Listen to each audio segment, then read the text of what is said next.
She had done this course in 2019, but nothing came off of it. And in the lockdown, she just pulled up the pile of recipes and just started making them one by one.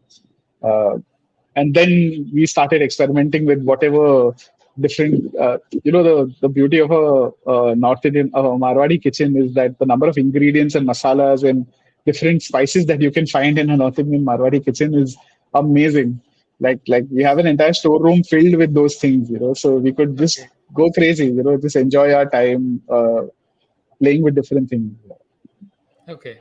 So, what were the things? How did you arrive at it? Obviously, would have been a process, but what were the places, points at which you said, okay, I think this is something that we can build into a business? Did you Yeah, experiment with? Hmm. so she started making bread somewhere in May.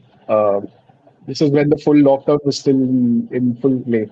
And when things started opening in June, she was still experimenting a lot. At one point, it became too much bread at home.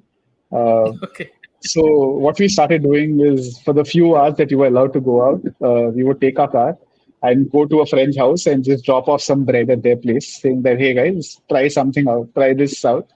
Uh, and we kept getting good feedback. And our friends, our family, they started saying, "Hey, okay, I told someone about it. They want to know how can they order it." And we said, Okay. no, we're not taking orders for it.